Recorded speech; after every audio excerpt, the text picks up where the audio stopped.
Yo, what's good, everybody? Welcome back to another episode of the Gifted Hoops podcast. And I'm joined here today to break down all things related to the LA Clippers with my guy, Dime Dropper Dime. I've known you for some time now.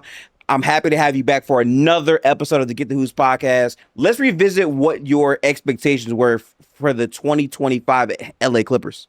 I didn't have too high of expectations, but I don't think any Clipper fan did. And that sometimes can be the most fun seasons as a fan when you don't expect much and the team overachieves because they play hard and, kind of embrace that underdog mentality. Undoubtedly. I remember our conversation vividly because we were breaking down the Chris Dunn lineups and how good he could be. But I think for us, we weren't really sure where to put the Clippers. I felt like on paper, if they were able to be healthy enough, they were a playoff team. But obviously, not knowing the timetable for Kawhi really impacted things. But the leap that Norman Powell took in the regular season is something that I just didn't see coming from him, where he had many comments about the Paul George stuff and him trying to basically step into that void. And he absolutely did for the first half of the season. But I think the real player that I have to dedicate an entire spiel for, Ivica Zubac, man. Like, I cannot say enough about him, Dime. I watched a ton of the Clippers in the regular season.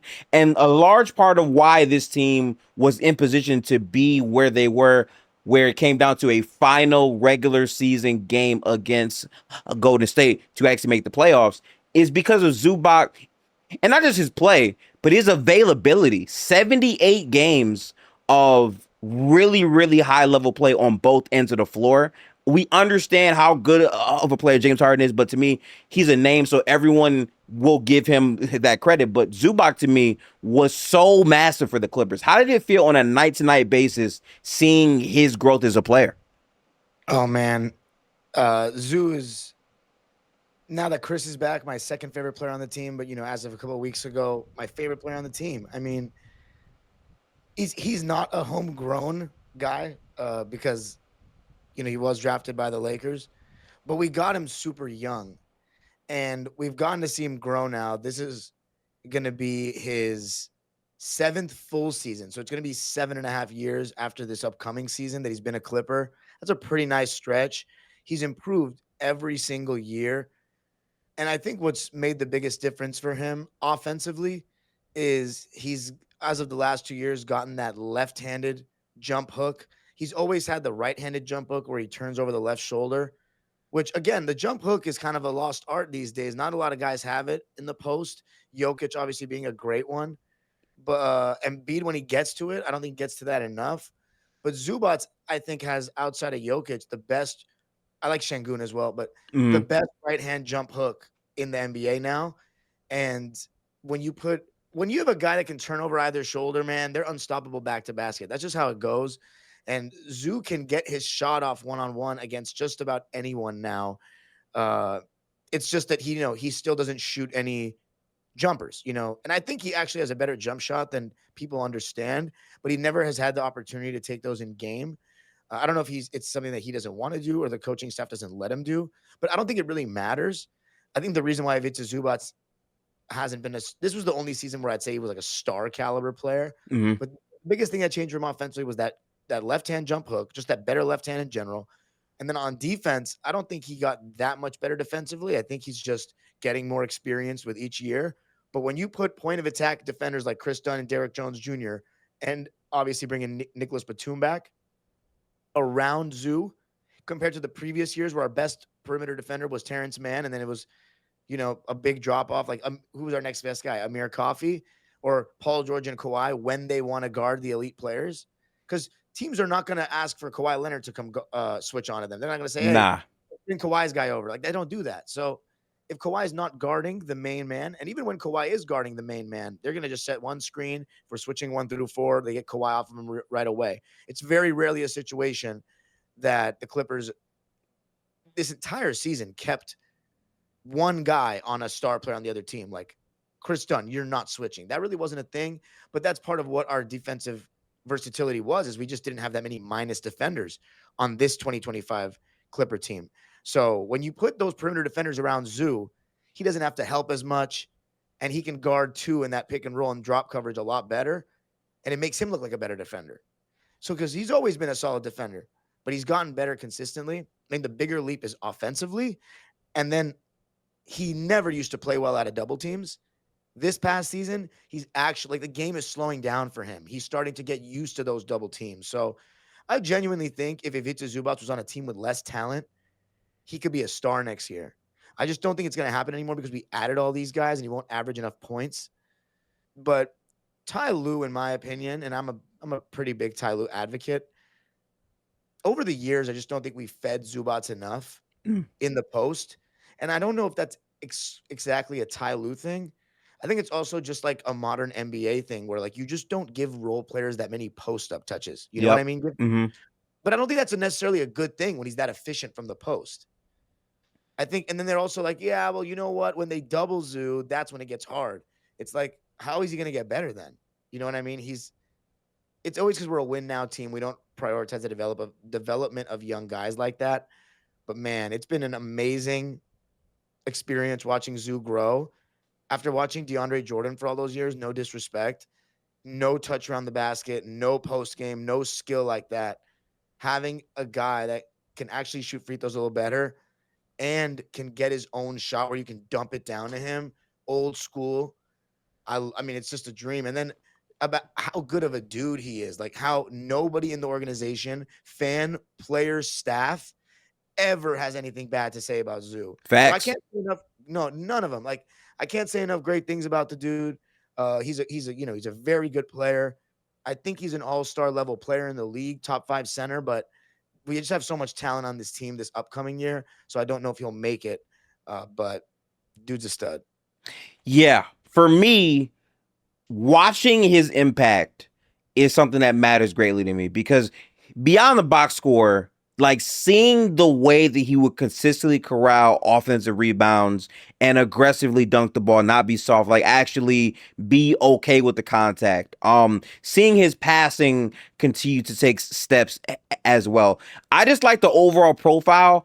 And again, being the consistent anchor for the Clippers every single night and playing 78 games. I'm telling you, in a league where your best player is not playing half the season, if he misses a good chunk of the season, this Clippers team doesn't make it as far as they did last year. So to me, he played a huge role in really managing the floor with that. I know that a lot of people give James Harden more credit, and I understand like he's a phenomenal playmaker, and I promise we will be addressing the James Harden part of this team. But Zubac to me like was definitely eligible for all NBA third team consideration for me this year, mainly because of the consistency of his impact on both ends of the floor. Like I just loved how he really impacted multiple possessions over and over. And when he wasn't on the floor, you could see the impact that this team didn't really have, you know? For sure. I mean, he and James Harden, we just had no real replacement for them, Right. which this is going to be a different story. It's going to be a different story this year, though, with what we've done. So, yeah. Yeah. And this takes us to the James Harden part of this. I think James Harden wasn't as efficient as he was last year for the Clippers, but his playmaking was really, really superb. And again, there was really no one else on the roster who could consistently uh, get to the basket and create for the others consistently offensively. So he did his part there well, especially after Powell got hurt. James Harden really stepped up towards the end of the regular season. I think for Kawhi to get his bearings back as well, just having a guy who can really organize the offense and get things together, Harden was a huge part of that. So I think he deserves a ton of credit for that. We weren't sure of where to put this team, but every year, James Harden's career, no matter what, he makes the playoffs, and he was able to get this team there. I'm pretty sure this is a similar thing I'll be expecting from him this upcoming season as well. Yeah, I think his role should change a little bit, though, this upcoming season. Not in what Mm. he's asked to do, but in how much he's asked to do it or how much he needs to handle the ball and run pick and rolls and look for his own shot. There's so many guys on this team that can help him with that, take some pressure off of him there. But yeah, I think it was James Harden's best season post hamstring injury. 2023 was also a really good Harden year, but this one was just special in the sense that it was basically like he was a number one option again. You know what I mean? For the majority of the season, He wasn't our leading scorer, but he was the dude making everything happen Right. and led a team to the playoffs at this age that had no expectations.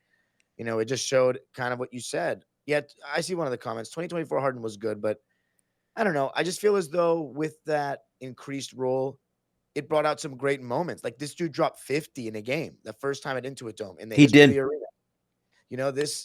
Those things are special, and the availability. I think that's the biggest thing. 79 games. 2024 Harden, actually, no, it's no debate. 2024 Harden, I'm not saying he got better in 2025, but he had a better season because in 2024, he really ran out of gas for a certain stretch before the playoffs, and that we dipped massively. We were the number one seed at one point in, I believe, January of 2024. Mm-hmm. And we ended up with the fourth seed. And it was partially because James Harden, he missed some games as well, but he looked like he had run out of gas, like he had been spent. And then this past season, he didn't really have that moment. He actually got better, or had a I don't know about got better, but he had a late surge He where, did. like, for example, that game against the Warriors that you referenced earlier, he took us home in overtime. So, and then he had some good games in the playoffs. Like, he didn't have a horrible series, all things considered. It's just James is who he is. You know what I mean? He's a regular season god. In the playoffs, he's still better than people give him credit for, but beating good teams, he's had some trouble over the last decade or so. Like very good teams in the playoffs. I made this, but never mind. I'm not going to get into that. What? I'm here. I was gonna say the last good team, like a really good team that Harden's beaten the playoffs, is my Clippers team in 2015. Because we can go through. Like, I think the funny part is people always say this. I hate James Harden, all this nonsense, bro. I will debate anybody about James Harden. I've watched every playoff game he's ever played in his career, like off the top of my head. Dude, gifted. 2016. Let's talk for a second. Okay. 2016, he lost the Warriors in the first round. He was the 8th seed. Who cares? He didn't expect to win. 2017, they played against the Thunder. Was that Thunder team a very good team? The one that Russell Westbrook won MVP for? No, Okay, I agree. And he took care of business. That Spurs team, he lost. Got blocked by Manu Ginobili. We all remember. I And remember then that. 2018, in the first round, they played against the Wolves. I actually think that Wolves team was good. You can argue that team was good, but Jimmy Butler had gotten injured throughout the season. It was Karl Anthony Towns and Andrew Wiggins' first playoff appearance. He was expected to win by a large amount, right? Yeah, true. The Jazz team they played in the second round that upset the Thunder and were led by a rookie. Is that impressive of a series win for the Rockets? They beat them in 5. That Jazz team was not, that Jazz team. Okay, I'll say this. That Jazz team is respectable for what they were able to do, but that 100%. wasn't looked at as like a super like dominant force out west. No. You wouldn't say it was a great team. You would say it I was wouldn't say it's a great team, right? Yeah. No. And then 2019 played against the Jazz again. Again, it's the same team, just a little better. Good team. I don't think that's crazy. That series win. The Thunder that overachieved with Dennis Schroeder, Chris Paul, and his second year SGA. You can argue that's a good team. It would have been that series was a. I will give Harden this. Westbrook was hurt. That was a Yeah. good win for him. But my point still stands. And then the 2021 Celtics didn't have Jaylen Brown. Like, you know what I mean? And he beat them. They lost to the Bucks. In 2022, they played the Raptors. That was a good team. That was a good team. It wasn't great, though. They overachieved massively. With Siakam was their best player. And and then who did he beat in 2020? Because then they lost to the Heat. And then in 2023, he beat the Nets. That team was with Mikal Bridges. They made it to the playoffs because Kyrie Irving and Kevin Durant carried them there. That wasn't a good team. Yeah. Oh, my point is, fair. and then we've lost in the first round 2 years. But here's the thing. I'm not saying that to discredit James Harden a ton. I'm just saying it because it just is. He hasn't beaten a good team, a great team. I'm sorry, a great team. So he is who he is, though. But he deserved All NBA. He was our MVP last season. What he did was spectacular, and I mean, to make the regular season over and over again like that is very impressive, and something that people should give James Harden more credit for. So I'm gonna give you my thoughts, right, Don? I think James Harden is a player that can be very polarizing because some people are stands because of what he does in terms of box score numbers, all that stuff, right? And there's other people who think that he's flat out a choker and a bad player. I think he's somewhere in between both of those things. For me, Harden is not at the level where he can consistently be the number one creator option for a team if you're trying to beat really great teams. I think that he can manage it if he has very high level talent next to him. And I think coming into the Denver series, I had the Clippers in that series mainly because I felt like the amount of options that they had with Kawhi Leonard coming back and playing some elite basketball at the end, I thought that would be enough. And then James Harden, like, that should have been a series that he dominated more, but towards the end of that series, he kind of dried up a little bit. And it's Yeah, like, it's tough. yeah, he did. I want to ask you this, going back to what you said about the number one. What was the term you used? Number one ball Option. handle. Yeah. Okay. That for real. Yeah. Let's talk about that for a sec. From 2012-13, when he got traded to the Rockets, up until this past season, he's always been the number one ball handler, right? Yes. So you're telling me that needs to change? Because I'm just telling you this. I might agree with you, but no team that he plays for, it's is going to happen unless he's like a sixth man. Because the best James Harden that you're going to get is giving James Harden the ball and letting him dominate not Yeah. dominate the ball, but like run, pick and roll. And he's just a ball dominant player. So when you hand James Harden the keys, you hand James Harden the keys. So my point is that like he's going to be the number one lead ball handler for the Clippers this year. So He will. that means, yeah, go ahead. Yeah. I'm not saying that he can't be in charge of that. I'm saying in terms of his overall playoff reliability, he has times where it's like, hey, Harden, like, we need you to try to go score. And sometimes he will just completely disappear from a game. Like, I would say game 6 and game 7 of this year's playoffs, I would say versus Denver is a prime example of that. I just think in those moments, though, that's where your best player, you need them to really, really be great. And unfortunately, I don't think we saw that from your best player. I No, didn't see well, that. game 6, he was really good, actually. But game 7, I agree. Yeah. Yeah, I mean, look, I'm not gonna, push back on Harden in the playoffs. I mean, everybody knows what my takes were on Harden, and people took it very personally. They did. Just look, if you're one of the, I'm just gonna say this on the record. If you're a top 75 player in the NBA history, I have a great deal of respect for you because I'm someone who, like every kid, had the dreams of going to the NBA and realized one day that it's not going to happen. hmm So you respect those who even make the league in every era for me. Some people don't respect the every era part, but I do because I know it's always been hard. Now, if you take it to the next level, people that are all stars in the NBA, even somebody like Kyle Korver. Kyle Korver was one of the best 3-point shooters this world has ever known out of every person that's ever touched the basketball. So James Harden doing what he's been able to do, I will never not respect that. You know what I'm saying? Like I still will respect how hard it is to be that good at this game that we all love. But some guys just, it's hard for them to win rings because they play a certain way that's you kind of live and die with James. You know what I mean? When you we have James Harden on your team, you kind of live or die by him. And that's a little bit of the problem for me. But hopefully this year with all the talent, because the time you can say he really took a step back to some degree and he was going to get rewarded was that 2021 Nets team. Absolutely. Right. So I Yeah. think the best thing for Harden, if I was a Harden stan, this is what I would argue is like, you got to give James a situation where he's got a well-rounded roster with defenders around him that can shoot as well. He has two better scoring options than him, but he's still the main ball handler. Do you think we kind of have that now? Because here's the thing, 2024, when we had Paul George, I don't think we were a championship team, but that's me being the skeptic of Paul George and James Harden and a little bit Kawhi, like post all these injuries. But if Kawhi had been healthy, we could have beaten Dallas, in my opinion. And Dallas made the finals. So I'm just saying that we could have been very close, right? So now you kind of are bringing back that blueprint around James, where you have another guy that can go get a bucket, Bradley Beal. So is he a better scorer than James right now? That's actually a good question for you. What do you think about that? So this is funny because I was going to bring this up, right? So I wouldn't even be focusing on can he score better than James Harden? Can he score better than Norman Powell?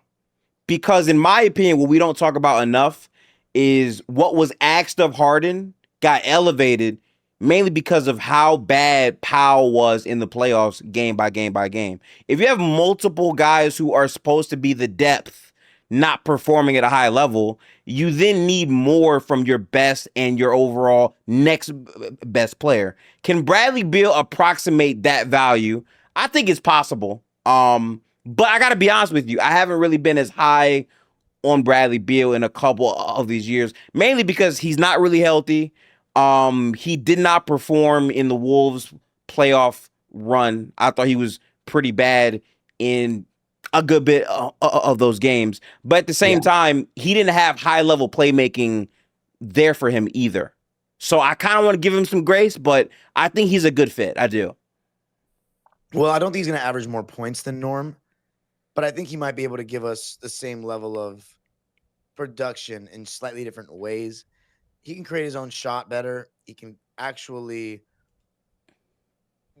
play making pick and roll, which Norman Powell just can't do. Yep. But Norman Powell has this amazing, like, aggression about him as a scorer on every game that's very consistent. And coming off screens, he works pretty quickly. Beal can do a little bit of that as well, but not to as high a level as Norm, in my opinion, in terms of just how quickly he can catch the ball, turn the corner, and just go. And he gets to the line, he gets to the paint off the catch, and that's not what I don't think Bradley Beal's getting to the paint like that anymore. Actually, I know he's not because I've watched the Suns a bunch. But yeah, I agree with some of the things you said about Beal. I just think he's still a good player, better player than some people will give him credit for. And he's better than Norman Powell to me at basketball. We'll see Okay. if Norman Powell has another better year than Beal, then we'll talk. But I just think, especially the playoffs, I just can't see Bradley Beal doing as poorly as Norman Powell did, just because he's a better overall player. I mean, he played like I don't think people say this enough. Most of the blame for the series goes to Harden and some goes to Kawhi for some people. No one mentions how badly Norman Powell just fell off the face of the earth. And I think Oh, him doing that is a big part of why they lost. Like I did not think he was going to get outplayed for the entire series by Brown and he did. Like it was well, bad. I mean, it depends who you're talking to, right? It's interesting you say that nobody mentions it. That's probably because, as you're part of the national conversation or like part of the, not in Clippers circles Mhm. conversation, because the stars are going to get the blame, which honestly I think they should get more of the blame, than guys like Norman Powell. But amongst Clipper fans, and of course the stands who are going to always deflect, everybody blames Norman Powell and Bogey as well, and they deserve a lot of blame. But what I will say about Norman Powell is, when Kawhi came back, it just felt like we never kind of got all four of the big four, so to speak, like Norm, Zoo, Harden, and Kawhi, all thriving at the same time. It's almost like we had two different teams, the one before Kawhi and then the one after Kawhi. So it's like it's hard for you to, beat a team that has the chemistry of Denver, as talented as we were, when you only have your best player play 37 games. You know what I mean? Yeah. Yeah, yeah, that's a fact. And like, I just think it becomes hard to like consistently get the same reps, the same, I would say, rhythm. Basketball is all about player confidence and also player, really like just having the freedom and understanding what your role is. When Kawhi comes back, the same types of shots Powell is having, he's not having the same green light. Things shift around. So to me, it also hurts because he got hurt so like we never saw like the pre-injury Norman Powell after that point, I would say for like the rest of the year, honestly. Yeah, that was unfortunate. Yeah. But I do want to actually so okay, this is my thing, right? I think one of the most polarizing players in basketball you guys have has to be Kawhi. I think the conversation is normally either very, very positive or like extremely negative, or he just doesn't really come up because he misses games. Kawhi is such an interesting thing to me because he played elite basketball. I know what I saw. After he came back, he was one of the best players in the sport, right? Game two is easily one of the best playoff games he's played in his entire, he was phenomenal. But for a lot of the series, he had moments where it's just okay, we needed more, and like he didn't consistently get up to that overall level in that playoff series, and more importantly, he missed the half of the year. So at this point, this upcoming season, if you're trying to win a title, you need Kawhi to be consistently great. Do you think he can do that this year with this roster? What does consistently great mean? Are you talking about like all NBA level or like Yeah, winning a champ? Oh, yeah, I think he can. I mean, in 2024, he played 68 games and was all NBA. I think he could still be one of the 15 best players in the NBA if he plays. The question is he going to play 65 games? I do not know about that. And I don't even think the Clippers are going to let him play 65 games, honestly. I think they're going to target like 60. And if he plays 60 games, I think he could play at a very high level. can he play that way against a great team consistently? Because I do want to say this, right? Like, I respect Kawhi Leonard. I think he's also a very good player, but I think to your harder point, Kawhi in these past couple of years hasn't gotten his game off consistently for the majority of the series against a really great team. Like the Mavericks, good team, He not a hasn't great played. team. He hasn't played. This is the only Exactly. series. Yeah, well, he hasn't played, but this is the only series that he's finished since 2021 against Dallas. That's true. And Yeah. and I mean, yeah, I definitely there were games in that series against Denver where I was like, dude, Kawhi, we need you to shoot way more. Like we need you to even shoot double teams sometimes. We need you to go post up every single time down, call for the ball, or post up deeper or work quicker because they're gonna send the double and you know it's coming. But we just didn't see that level of aggression. And it's maybe because he hadn't played the whole season. I don't know. Maybe his legs don't have it anymore. I don't know. Hmm. I think we could beat genuinely though with Kawhi as our best player. I think we can beat any team in the West this upcoming year except for the Thunder in a 7-game series. I really do. Mm, okay. But here's the thing about Kawhi: 4 straight series. That's where I'm skeptical. You know what I mean? You have to Right. no, I don't see it. I just don't see it. I don't think his body holds up. And even if it does, are you telling me James Harden's gonna be like, performing in all these big games all the way to the finals? Like, there's just too many factors for me that just say, nah, it's not the case. And then there's the normal Clippers skepticism that I have just as a fan. Right. But yeah, that's how I feel about it. I still think Kawhi Leonard is a beast. But yeah. I mean, we might as well get into it now. Like you said that he's now like probably the second most popular Clipper right now because you guys re-signed Chris Paul. I do want to say this, right? I'm happy that Chris Paul is potentially having his last year back on the Clippers. I know that you recently went to the actual press conference event, which is really, really cool. How does it feel to see him have like his version of his last dance here again? I will say before I answer this, Zoo, I would like to poll Clipper fans. I'm not gonna do it, but like I would love to ask who they like more between Zoo and Kawhi. I think that'd be a good poll now, Well, that's a good uh, poll. because people really like Zoo.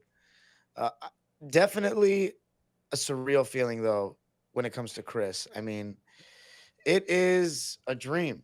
It is a dream to have Chris back. I mean, he changed everything. He changed my happiness as a fan on a nightly basis. He gave me as a kid growing up playing point guard, like we got Chris Paul. I got to watch one of the best point guards in the league and now ever on a nightly basis and just kind of learn from him as a small guard and mimic his moves. And it was really surreal, man. Like to have him back, to see him again, to see how much he loves the Clippers. It's just special, man. Like he really wanted to be here. He loves being here. And it's a dream come true because it felt like Chris and Blake really built into it in a way. Like I know Bomber did, but like I feel like they gave the vision that we could sell out consistently. The Clippers could be competitive. They can be good. They could be a team that if you're a bad team and you come to the Clippers house, or yeah, I won't call it Staples Center the Clippers house, but you come to play against the Clippers in LA, you're gonna get waxed, and we're gonna make it a show. Like we had 30 plus nationally televised games a season during that run, and we were the most exciting team in the NBA. Like we really took it for granted as Clipper fans what kind of dunks we were seeing on a nightly basis. I mean, it was that shit was absolutely It special. was a movie. Yeah. Yeah. And he's back now. Yeah. I know it's surreal. Like, I feel like with him, right? I think he's back in a role on this team where he's not going to have to play as many minutes. But I think just having him lead the second unit now shifts things around for the team to where you're going to always have a good playmaker on the floor, if it's Chris Paul or James Harden, all the way throughout. And I think that alone makes you a more threatening team. So that's a really key thing for me. Like at all points, there's no reason why Zubac should be on the floor without Harden or Chris Paul every time. Say that again. Oh yeah. So for all of the game, right? Anytime Zubac checks in, James Harden or Chris Paul should be out there because Okay. Let you me got ask like you this. Yeah, sure. go ahead. No, sure. I was gonna say when we have a fully healthy team and we have 11 players, are you playing all 11 guys in a game or are you sitting one of them? I think it depends on the stretch. I think in the regular season you can get away with that though. I just Regular don't know season, like 11 guys? yeah. Okay. Yeah. I just think it depends on like the stretch of the season we're talking about though. I don't think consistently you can do that and get away with that though. No. So who do you sit? I know everyone's gonna say the cliche it's matchup dependent, but like, are you really deciding matchup dependent of the 11th man? Okay, let me think here. So I don't think you can sit Chris Dunn because of his defense, even though offensively he's still, Yeah, Um, I agree with that. I think Chris Paul is still gonna play probably the majority of the games. Probably like what, maybe 15 minutes a night, maybe 20 minutes, or like, It's a lot. hmm, okay. Okay. How low would you go? I mean, I just don't think he and James Harden should be playing together much I don't, anymore. yeah. Yeah, yeah, yeah. So when James Harden's out. So like if James Harden's going to play, I think we should last year he played way too many minutes, 35. We need him at like 31, 32 this year. So like 15, 16 minutes a night if Chris Paul, but Okay. let's think, right? You have you're saying CP3 is not one of those candidates. You know Derrick Jones Jr. is not one of those candidates. So you're deciding between Bogdanovich, Brooke Lopez, and Nicholas Batum. Those are the guys. Yeah. And Bogey's out of making those, $16 million though. You think he's going to catch DNPs? yeah, the money thing is a thing. I don't know, man. I think out of those guys, if we're just saying basketball, Bogdanovich is probably the closest one to maybe get DNPs. I think Brook Lopez as a backup big makes a ton of sense for this team. So I think he's also more likely to play.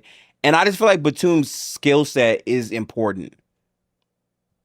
Oh yeah, extreme. That's what I'm saying. We Yeah. Clipper fans don't think Batum should sit, but I No. think Nico is going to sit because he's so selfless. You know what I mean? He'll be like, all right, fine. Sure. I'm just trying to see like, okay. I feel like the regular season though is fine to choose one of those guys every now and then, cool. But for a playoff 8-man or 9-man rotation, which one of those guys isn't going to play? I think Bogdanovich is the one that I don't trust as much in the playoffs as everybody else. I agree.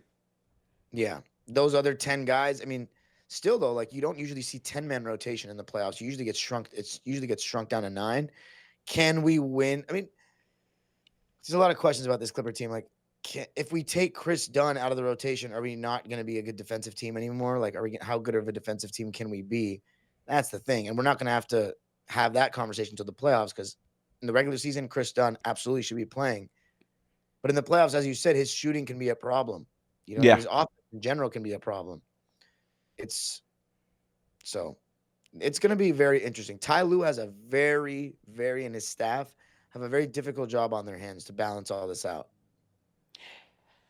I think the Chris Dunn piece is probably the most hard thing about it because there's going to be times where offensively it makes more sense to not play him. I agree with that, but I still think the gears he can get to defensively and what he means to the Clippers, like he feeds into their identity with that. So to me, like I don't think you can fully justify a full game did not play, but there's going to be times where it's like, hey, he only played 5 minutes in this game. But those 5 minutes were like critical minutes. It just all depends on exactly what the matchup is. Yeah, yeah, I agree though with Chris Dunn. You know what I mean? Defensively, was amazing last year. I wish he had made all defensive team, but he didn't play enough games with over 20 minutes played. Yeah, see? See, I don't know. Like I think that part of it is going to be a hurdle. I would say that they have to really jump over. But again, I think I put a lot of stock this year into these Western Conference previews are going to matter because the seeding is even more critical. I feel like this team is good enough to contend with most of the teams out west. I don't think they're better than I would say OKC, but the seeding is what's critical. Like where they can find their playoff matchups and who they can actually contend with, that really moves me. Got to get a top 3 seed if you want to be serious. That's all. I'll always say it. Yeah. No, only 2 teams have won a title that were lower than a 3 seed. I say it all the time. And again, this past season, everybody was like, oh, look, 4th seed's going to win it all. 1st seed won. The best team in the league won. The best team in the league won the championship the last 2 years, right? Because I don't think the Nuggets had the most wins in 2023. But the best team in the NBA won the title the last 2 years. So it matters. Top 3 seed. You get a top 3 seed, then we can talk. And I think the Clippers have a roster that we can get a top 3 seed because there's so much depth. If you miss any guys, because there's gonna be guys that miss games. We have enough to get us by on a given night. I think so too. I want to say for me, who are the teams in the Western Conference outside of the Thunder that you think are the biggest threat right now to the Clippers, in your opinion? Denver. I like what they've done this offseason, Oof. getting Cam Johnson and bringing back Bruce Brown, and then getting Valanciunas just to give some insurance to Jokic. The Rockets are going to be tough because the defenders that they have, and they got Kevin Durant, which is exactly what they needed. Somebody that can go get a bucket anytime they want. So I think those 2 teams. I think the Lakers getting Marcus Smart and DeAndre Ayton is definitely good business, but they just don't scare me. Okay. I mean, you know what? I think their matchup with us is good because they seem to do a really good job on Harden. And LeBron has done a good job on Kawhi last couple of years. But Luka has this vendetta against the Clippers all the time. So I think actually for us they're tough, but I think we're better than the Lakers. Like I definitely think we're Okay. better than the Lakers. And that's it. I don't think the Warriors are a problem because you have no one that can guard Zoo like at all. We have a lot of bodies we can throw at Steph and Jimmy. So yeah, that. Oh, and I will say Minnesota. I can't sleep on Minnesota. They're athletic. They're big, and Ant-Man is a tough customer. So yeah, Minnesota, Houston, Denver. I would say those 3. So if you had a rematch with Denver, why would the Clippers beat them this year instead of last year? Man, I'd like to say we had a whole year of Kawhi instead of 37 games. We have Bradley Beal now that can get us a bucket when James Harden can't get shots off. And we have a backup center. That's another big body we can throw at Nikola Jokic with Brook Lopez. So that would be what I'd say. But I don't know if we beat Denver this year. We got to watch Denver play. You know, I'm excited to see how they do. I think for me, that's probably the biggest playoff series I want to see. I think last year the size and the defense of what Denver was able to. Oh, my Oh, bad, Gifted. My bad, Gifted. I forgot about one other big thing. sure. What's up? John Collins.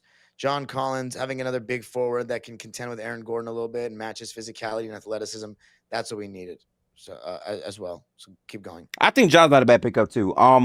I think for Denver, replacing Michael Porter Jr., who was essentially a nothing burger in that entire series, which like I watched it back. He was kind of up and down. Cam Johnson's floor defensively is going to be better. I don't think he's going to reach the same highs as as he can offensively, but I still think that he can fit what they need from him better.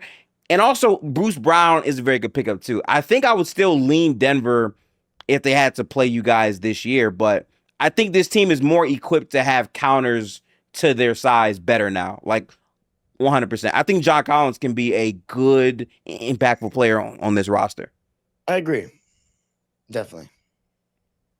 Okay, so then here's my thing, right? This feels like such a final run type of vibe. I don't know if you get that, but it's like this is basically going to be Chris Paul's last year for the most part. If not this year, probably next year. And it feels like with where the value is with Kawhi, he's in a contract year as well. How much is riding on them to actually deliver this year? I mean, I don't know. Like, I don't know any Clipper fans that are saying we can win a championship this. I mean, can yes, but they're not picking us to. They're not saying that it's chip or bust. I feel like the championship belief kind of has faded, and it's more about let's see how far we can go, and if maybe we win a round, then we start feeling it. You know, because last year people were excited that we could maybe make a run. I think everybody was skeptical about OKC, Mm-hmm. but we lost in the first round, so that kind of brought us back down to earth a little bit. And I don't know if it's the last year because Kawhi's under contract till 2027. Um, so I don't know if he's extension eligible. Is that why it's a contract year? But his contract expires 2027. Same with James. So I don't feel like it's the last. I think the next year is going to be after that. But we'll see. We'll have flexibility next offseason. Like, I don't know. I really don't know. I think it's just been like it's never ending, the Kawhi experience. Let's put it that way. Yeah, it feels like they've been trapped for better and for worse with him.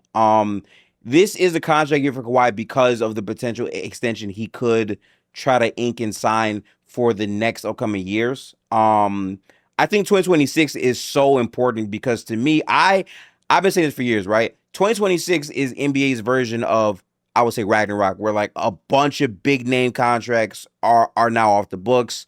The new TV money is there. I think by the end of this year they will announce probably expansion soon. Like there's a couple things that are going to matter, and in this new CBA where things get super restrictive, teams are going to move as much as they need to get underneath these overall aprons or at least stay in front of it. I think the Clippers are definitely one of those teams that will actively monitor it. I mean, they didn't want Paul George back because they don't want to give him that much money to play. More things are going to have to come with this team. So I'm just really wondering like how much is in stock for this year and if some drastic changes could happen if they don't go as far. I'm not saying they have to win, but like maybe go to like a conference finals this year or something like that. You know, like some type of growth to like convince you that this roster is getting there. I don't know. Yeah, I mean, I hope we don't give Kawhi an extension. I mean, that would be insane. You hope. Everybody's saying that the new era will begin in 2027 because of the cap space we're going to have and this and that. I don't know. I really don't know. Wait, so you disagree with that? What?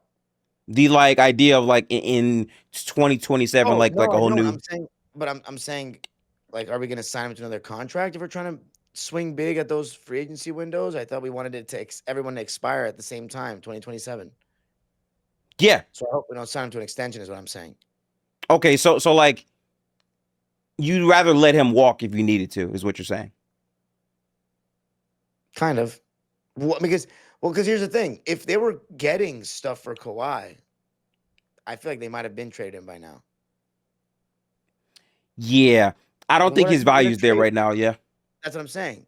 So, and maybe it went up a little bit after this postseason or this like end of the season run, but he played 37 games. Like,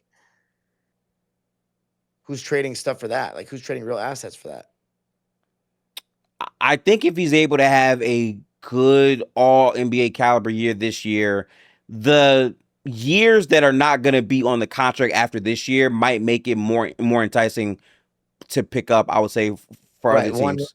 one last year on an expiring deal. Yeah. You know what I'm saying? Like just we'll see exactly what we can make of this 1 year. But like adding multiple years on it really makes it not viable because he doesn't really play all that much, which works out for the Clippers because every year you guys find ways to be resourceful to where you're still a good team. But then in the postseason, he's still not able to play. So then it becomes like, how far can we really go? That's why for me, like I kind of feel like to get to like the promised land, they are gonna have to shift away from Kawhi. But then at that point, that's a complete rebuild, in my opinion. I feel like if he's gone, the complete blueprint of what this team is meant to be changes completely. Yeah. I mean, Bomber says he's never going to rebuild, but it would definitely be a retool of sorts without Kawhi. I'm trying to think to myself, like, if that's a better path outside. I don't know, man. Like I feel Well, like it every year is. this team is very, very good. Yeah. The thing is, it's hard to win with, like, if he does play enough games in the regular season, it feels like in the playoffs he burns out or his knee, you know, it's over with.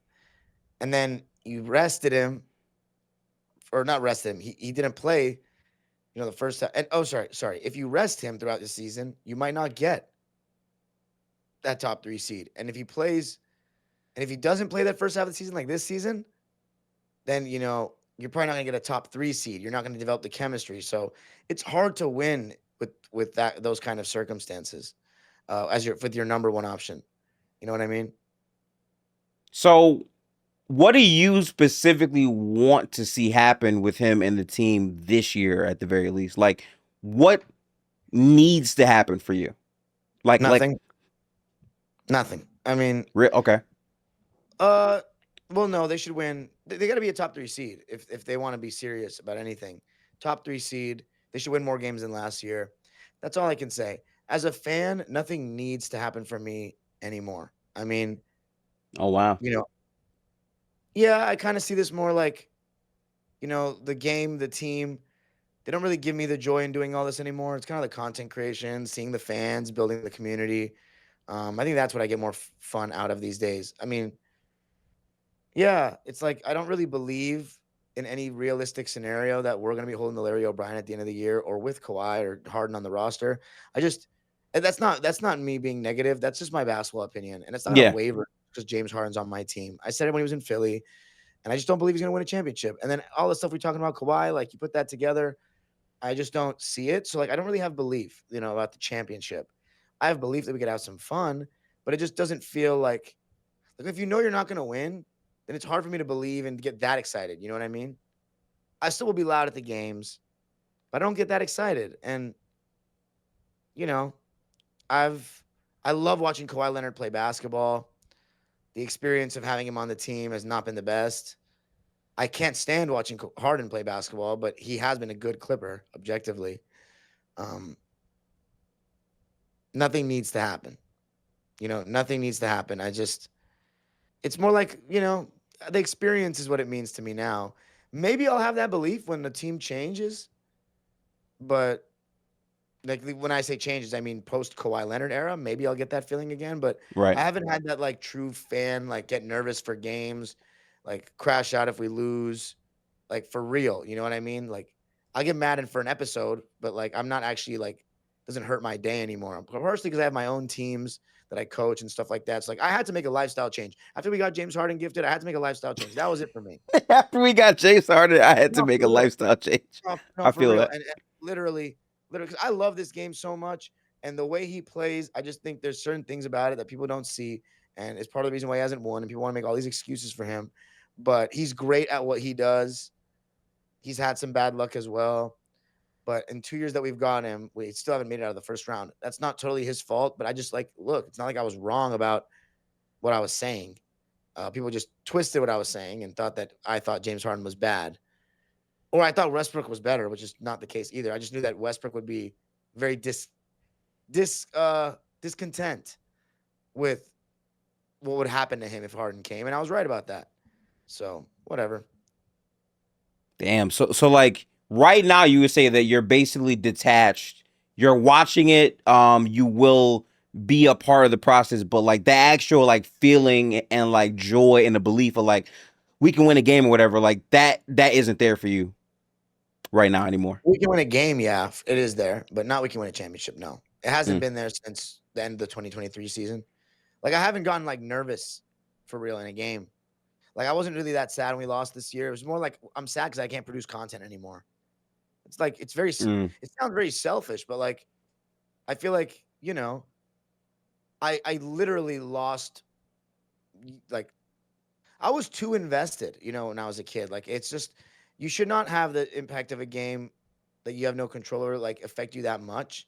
But I cared that much. So like when people try to say all these things about how much like I care about the Clippers winning and losing because of my opinions of two grown men that are temporary members of the team, Kawhi and Harden, it's extremely insulting because I literally like used to like I have stories you wouldn't believe from like going to school and like all this stuff, all this heat I used to take from being a Clipper fan and just when we lost, like it would break me, bro. Like it would break me. mm. So like, you know, I can't have that happen to me anymore as a human being. And maybe that's just part of aging in life, but like, yeah, dude. Like I just feel like I'm still a diehard though, but like just cover the team. I'm in the wall making noise. Um, what is that date? Dime hasn't loved this team. Scam likely. January 29th, 28. That's the Blake Griffin trade. That's not true. 2019 Clips, man. Like, I'll give you an example of me feeling different gifted. When Yeah. I was at school at UMass 2019, the greatest school in Massachusetts. Um, when Lou Williams, we came back from 31 down, dude, I was wearing my Elton Brand jersey, walking around campus like I was on the court. Like it was the greatest Mm. feeling in the world. I have never had that kind of feeling since besides 2021. I would say, I'm telling you, bro, 2023 really killed my joy. And then we got James Harden. It was just like, we're going to test the limits, like how badly you still want to be a fan of this team. You're gonna test the limits. Dude, I I can't hear it.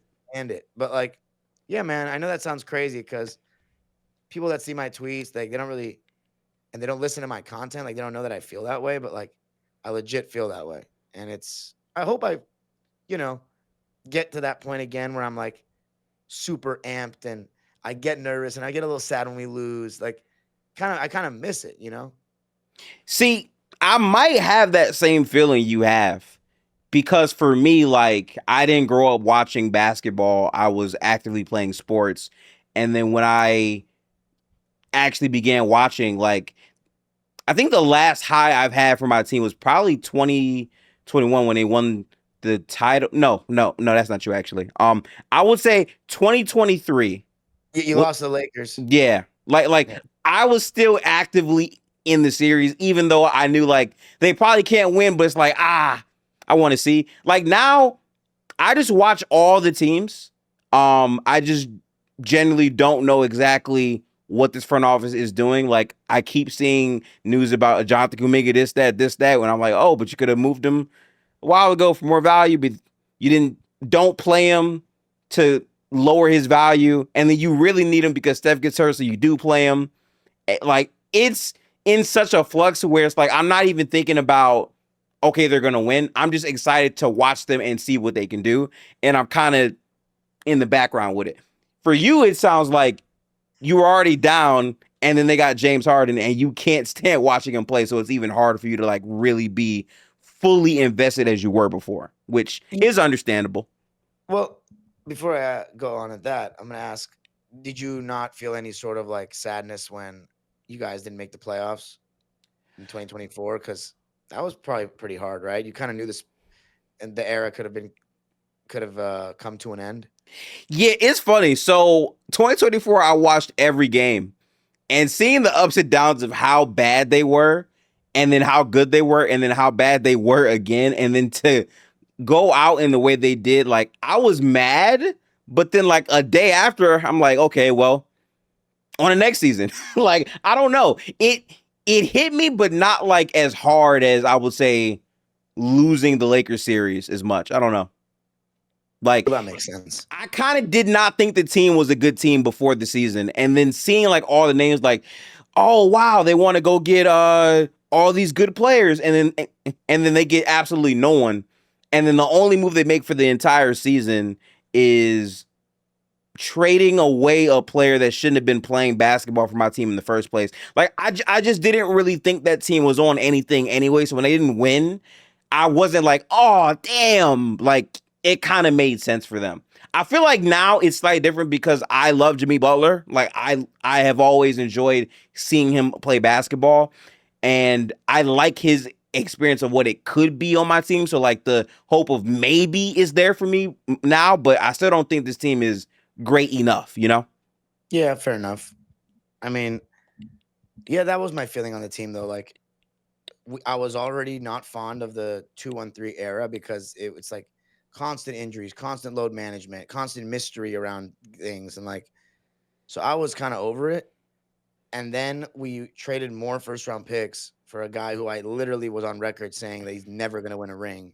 So like I then was like, this is going to be awful because like even when we win games, I'm going to be like, it's just going to be the same James Harden story where he gets people to believe, and then you know what's going to happen in the playoffs. And I already had skepticism about Paul George, Mm-hmm. you know, and I think he's proved me right as well with that. So you know, I was just kind of mad at the front office. I was just kind of like, dude, what are you guys doing? Like, because people were like, James Harden's going to be insurance for Kawhi and Paul George not to get injured as much. It's like, no, he'll help us win games, but he's definitely not the difference between Kawhi and Paul George getting hurt. Like Kawhi didn't get hurt because of a workload. He literally just had freak accidents happen. How could he be hurt because of a workload if he's not playing as many games as people? And so it's just, yeah, I mean, it is what it is. You know, I think it's the best part, Gifted, the way I see it is this. This is the lowest I'll ever be on the Clippers as a team. Like, no, I mean like these last couple of years. I You know what I feel you mean? though. Yeah. Ever. It means that for the rest of my life, if I'm doing this, I'm gonna be much more happy and like much more positive about the players on the team. You know, because I can't think of any star in the NBA that's made me just like not want to watch him as much as Harden. I just like going back to those D'Antoni days. It was much worse then, but like just can't stand it, man. Like, I just can't stand it. But See, to see, each his see, own. like I find it's funny, right? Because I think I've done a complete 180 on Harden. Initially, I couldn't stand him either. And then like the more and more I watch him, I'm like, okay, so they're like, no, like there's actually some things that like I didn't give him enough credit for to where now I'm kind of just neutral in the middle. Cause like I don't think Harden is the problem with the Clippers for me at least. The problem for me is like your high end guy that can really take you there is consistently not consistent in terms of being there. And then Okay. when like he has to actually produce at a high level for a full playoff run, we don't know if he's going to make it through the full run. I think that's the real thing that's handicapping the Clippers, and there's just not much you can do with that. I don't Yeah, know. I mean, no, I feel you. I mean, Kawhi, Harden, like their stands are argue on the timeline or argue in my comment sections all the time. Like, you know, I think it's both. Like, but I will say, Gifted, just because Kawhi's won, like I have more belief in him. Right, You know, right, and I get that. yeah. So that's kind of the deal with those guys. But hey, man, we will see more positive days. But for me, but this could be a great season coming up. It really could. I mean, we have a really solid team. Could be, yeah. Okay. I haven't asked you this yet. There are a couple of players I didn't mention. How did you feel about Ben Simmons, and do you want that experience again on the team for you? I don't know how Ben you feel about that. Ben Simmons is who he is. I mean, he has great size and can play defense, not quite to the level of, you know, the Philadelphia version of himself. But the problem with the guy is he's lost all his confidence to score the basketball in the NBA. He doesn't look at the basket, and everybody knows it. So he can't impact games at high levels. He can give you some good minutes in transition. He's good. He can push the ball, make some passes, but I don't think he's like not NBA player worthy. Mm, But no team that actually has championship aspirations should have him in their rotation. He just plays scared now. And that doesn't cut it. yeah, So no, I don't want him back. We don't need him back with these 11 players. y'all do have 11 playable players on this team. That's fair to say. Yeah, man. I don't know. I'm very excited for this current rendition of the Clippers, kind of because of the not knowingness of what's going to happen for the next year and like how much I personally think is on the table. I like that Kawhi is healthy right now to start the year. I just want Dude, to see them play normal basketball. I would love to see that, please. Like, don't get cursed. I would love to see them play because I think starting out healthy is such a big, big part for the Western Conference because there's a lot of teams that are going to be in flux in the West right now, yeah, honestly. absolutely. You're gonna need that. I mean, Kawhi from day one is gonna be huge. So hopefully, if he plays in the home opener, that would be pretty special. Yeah. So we will definitely, I would say, keep tabs on that. As a content creator, I want to ask you, what's a high point you're really looking forward to this year? Wow, like my own personal stuff Yeah, with the Clippers or with just anything. anything. I think collabing with more people, having some better, some guests on and stuff. If I do the preview thing, you'll definitely be my Warriors guy. Um, you still consider yourself a Warriors fan, right? Yeah, Okay, absolutely. good. But yeah, I think collabing with more people. But I would say my goal for my vlogs this year is for the people in the vlogs, the fans, to start being recognized and start being mentioned by name in the comments, like having their own little like, character arcs, so to speak. I think that would be my goal is the fans start getting some recognition as well. Uh and then hopefully I get back to the dime line, man. I do love the historic content and learning more about the game. I just see too many, like everybody wants to debate all time this, all time that. It's like, dude, Yeah. who's watching the games? Like you're talking about guys that you're not watching full games of. It's like I want to get back to that. So but I would say those three. Definitely more guests, back to Okay. the dime line, and hopefully the fans get some recognition as well. The high Yeah. pitched, yeah, that's comedy. I think a lot of people think that I'm just completely out on the Warriors, and I'm not. I'm just listen, Dime. I am in a position where it's like, okay, they have not done anything. Like, No, you're right. I need you to really, really think about this. I'm not gas. Like, they have not made a single transaction. They lost a player. That's the only thing that has happened with this team. Out of all 30 teams, even the really trash bottom of the barrel teams, they have done something. We have done like our offseason was signing Jimmy Butler, which is cool, which Mhm. is great. Like, I can't wait to see him play basketball. But everything around him is like, I just know it's not great. So I'm gonna be here like hoping that the big three can stay healthy, which is cool, but I don't know. So I'm here. I think for me though, as a creator, I'm just like happy to like be learning more and more about the game and seeing these teams play basketball. And in this project, just learning more about all 30 teams consistently over and over and over is fun because this league changes so fast. In a span of one season, this entire roster could look completely different. I don't know. And just seeing the changes and the transformation in season to that point is fun for me, honestly. You got any other like individual goals to your platform this year? Because I remember you had the goal of like I want to hit 1,000 subscribers. I remembered all those days. Yeah, yeah, man. I was in the trenches because I remember I told myself, okay, I want to hit a thousand, and I jumped from I think 300 to 1,000 that year. For me this year, I want to be the best creator I can be in terms of being consistent. I have been doing a lot of streams, a lot of streaming, so that's good for me. I was able to make the best out of a opportunity with I would say Bleach Report, which has been a fun time for me.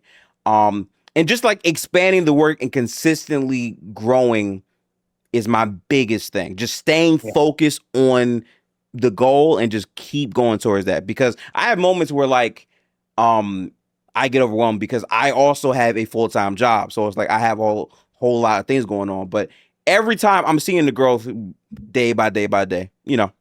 Yeah. I mean, how many seasons would you say you've been doing this? I would say solidly 3 seasons. There's no way you weren't doing content in 2021, 22. I feel like that was the first season we started interacting, no? So The year that you like, won the chip, you weren't on Twitter and stuff like that? You definitely were. no. I was on Twitter, but I wouldn't consider myself a content creator back then. I was Mhm. just watching the games as a fan, all this and all that. But like actually making dedicated content about all the teams and like the whole NBA, that was probably 3 years ago. What was the locker room era? Oh, that was way before. That's what I'm saying. That's what I remember the first time. The locker room. I think that was like 2020. 2021, 22. Yeah, which was Year that you guys won. a wild time. Dude, I that remember that was the objective gifted argument, remember? Oh my goodness, I was getting canceled by a bunch of Warriors fans for saying things about the team that I just thought were true. Yeah. And that's how it can be. Um, people like the thing is, you know, a lot of Clipper fans had that opinion of me, like because things that I believe are true about Kawhi and Paul George and like how I expressed myself, and they hated it. But I think as time has gone on, like I'm very hated by stans, which I mean, I put that on myself. I antagonize them and I talk a bunch of shit because I think they just are like the way they see the game to me is they're missing out Yeah. on being a team fan. That's just my opinion. It's just based on like what my people around me taught me, and I could go on about that, but like the the fun of it all is like I don't know. It's a special thing to be part of a fan base in which aren't that many people making content on us like that. You know what I mean? Mm. And I think the local fans, as time has gone on, have seen what I'm about and that I'm just about this team and I'm about promoting the fans. And like, I don't know any other platform that's trying to do what I'm trying to do, which is to promote the fans in a way in the NBA that we haven't seen on YouTube. Um, so I love all the fans, man. The Clipper fans, like the true Clipper fans, like for real, like if any real Clipper fans like have beef with me, like that's crazy because like you can disagree with my takes, but like come on, like we're all part of the same family. Like we all want Right. the same thing. We're all at the games rooting for the team. Like it's never that serious to me. But the stands, I mean, they can hate my guts. I mean, it is what it is. I don't like them either. It's just like man, I think stan culture is definitely a fun thing because there's a lot of people that just get mad about everything. Like, what? You said you didn't like him, but on this day he did this and this player did this, but you don't hold the same. Like, there's a constant back and forth with that type of stuff. I just feel like honestly, when it's all said and done, um, people are gonna look back on these days and really want to revisit how they felt. I remember I used to be a stan, and then that calmed down considerably, right? Of what? Of who? Steph Curry? Uh the Warriors as a whole, honestly. Like I was a So stan here's the stan. thing, though. Okay, but isn't a stan the song by Eminem because he was obsessed with one man? That's what I consider it. I don't consider team fans. Okay, Yeah, okay, word. that's the whole thing. Because my thing is those people that view the game that way, they are always looking at it from a individual lens when it's a team game. But then they use the words team game to excuse their favorite player when they lose and underperform. That's a fact. So, That's a you get what fact. I'm saying? Like, Yeah. no, it's a team sport. So the team goal is to win. So they're always looking to blame other people when their player falls short on their team. And I think that's a flawed way of viewing the game. And like you shouldn't be like it doesn't a lot of times like team fans will be like, yeah, everybody contributed to the loss. But they're like, bro, how could you even blame like KD for the Suns this? Like it's just everybody will it's always how can you blame James Harden for anything? It's just crazy. They're always looking to just have their player excused, never blamed. Like just weird. Like it's just to me, it's strange. It's very odd behavior. Um, they're all just people at the end of the day. You can So admire them. so for you, your main problem with Harden isn't the stands though. It's just like how he fundamentally plays. And then on top of that, the people that consistently go to bat for him. But it's mainly his play for you, right? Yeah, the way he plays, and I think he doesn't realize that like playing that way can be detrimental to, in my opinion, like ball movement and like overall, like everybody eating in a different way. Like he'll get everybody good shots, but the ball doesn't move. Like the ball's not moving like that. You know what I mean? That matters, in my opinion. There's not very many teams. I have the stat that have been very high assist number teams with Harden. Even some of his best teams were like bottom 6, 7 in assists. When the ball's in that guy's one guy's hands that much, I mean, to me, it's that you rely on that guy too much, and you don't get the full everybody kind of cooks deal. And I really believe that the game is played better when teams are moving without the ball and moving the ball a little more than that. Um, but yeah, and he also just over dribbles to me on everything he does. But that's and I'm not the only person that feels that way. And then there's the foul baiting stuff, and he doesn't have a in between game. There's a lot of things that like I can say about him. However, he's still a fantastic player, and he's still a Hall of Famer, first ballot, one of the best offensive players the game has ever seen. And for me to say that about anybody is very, it's a respectable thing because a lot of great players that play this damn game.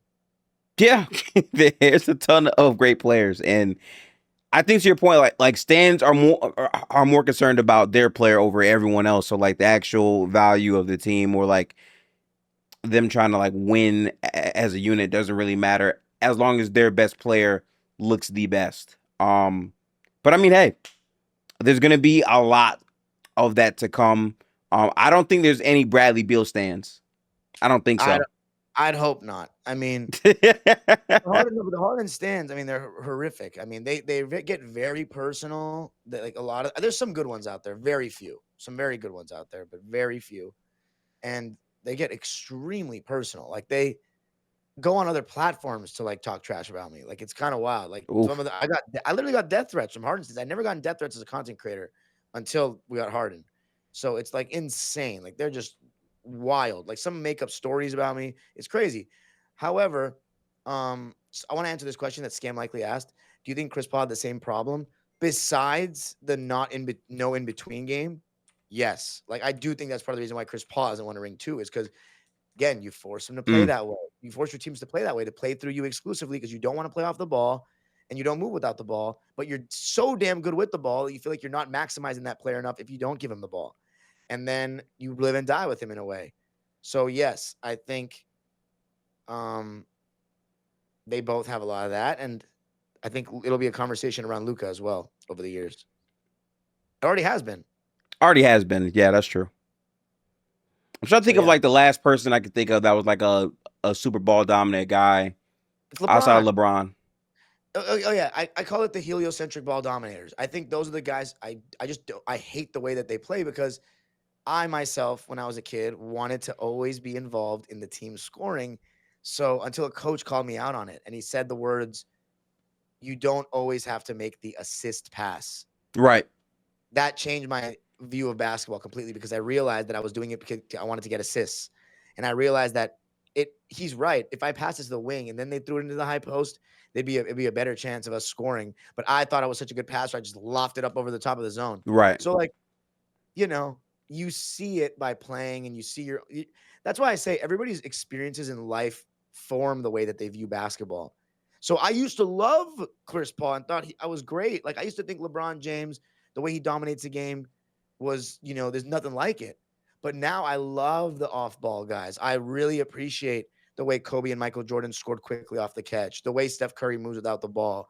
I think that's very valuable when it comes to a team moving the ball and other guys just feeling it, feeling the rock. Like it's just so ball movement for me always wins. You got to get the defense moving, man. Come on.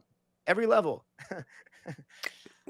Hey man, love that perspective on hoops. I definitely have a similar type of perspective. Obviously from seeing how Golden State plays basketball. I do love that. I think there's a fair give and take for it, but like at the highest level against really good teams, what wins is unpredictability. What wins is like having greatness in different areas. And I think that, that portability conversation is a part of that. So I think that that's really good perspective on the game, Dime. As always, man, we had a great conversation about the Clippers. I'm excited. I will definitely watch more games. I think I am officially a Zubac like big fan. I liked him before this season, but last year, like actually seeing his impact on a game to game stretch, especially without your best player, he showed up in many ways. So he will definitely get more games out of me 100%. So I'm excited for this season, man. I am. Yeah, man. It'll be fun. As always, just I was gonna say too about these previews you're doing. It's gonna be great for you to like look back at these in years, and if because all these years get bunched up, it's hard to remember the specifics of each year. Sometimes you can go back and see your own content Yeah. as like receipts of what was being said at that time. I think that's the best part about having a YouTube channel over the number of years is you have receipts on yourself, and like that part's pretty cool. 100%. And speaking of the receipts part, that does bring us to our last thing. If you had to like project the actual seating range this team will be in for next year, what is that for you as of right now, which is the 30th currently? As high as 2 and as low as I'm gonna say 6, honestly. I think we're a playoff team. Okay. Regardless. So much depth. Like one unless see, like the crazy part is, even if Kawhi and Harden got injured at the same time, which would be like the all-time worst scenario, you're still having a starting lineup of Chris Paul, Beal, Derek Jones, Collins, Zubats. Like it's not the end of the world. You know what I mean? True. That's not that horrible. Is it horrible? I don't think it's horrible. I don't. I don't. I think for me, I'm between 2 to 7. And I say 7 because of whatever the Spurs could be. The Mavericks surge once Kyrie comes back post All-Star break, most likely. Is he? And I think, yeah, I'm pretty sure Okay. he is. Mainly because like normally ACL tears don't take you out for the whole year. I think he has a pretty good chance. Jamal Murray missed the whole year. He did for Denver, but I think his type of thing was different because Kyrie's actually talking about coming back. We didn't hear anything from Okay. Jamal. So I'm a little less high on that, but I just think the Western Conference is so tight. I mean, dude, even the I'm sorry, the Portland Trailblazers are a team that's gonna probably be at the bottom, but will take games off of you. You know what I'm saying? So like I lean 2 to 7, but I'm higher on them being a for sure playoff team. I think they do have the depth, and you have Kawhi starting out this season. That's a big thing for them, and they already made it in a year where he wasn't doing that. So I'm high on them for sure. There in terms of like title talk, I don't know. I still think no team in the West is better than OKC, but hey, games have to be played. So I'm hyped for that. But those are our overall projections for the Clippers. Any closing statements for this episode of the Gifted Hoops podcast, Don? Nah, man. You can follow me on Twitter and Instagram or TikTok. I'm trying to do more content on TikTok at Dime Dropper Pod, and of course the YouTube channel, man. And yeah, the YouTube channel, Dime Dropper on YouTube, and Locked On Clippers for 5 days a week for the Clippers only. But definitely follow my personal YouTube channel, Dime Dropper, and then JD saying I should do more playbacks. The Dime Machine on playback.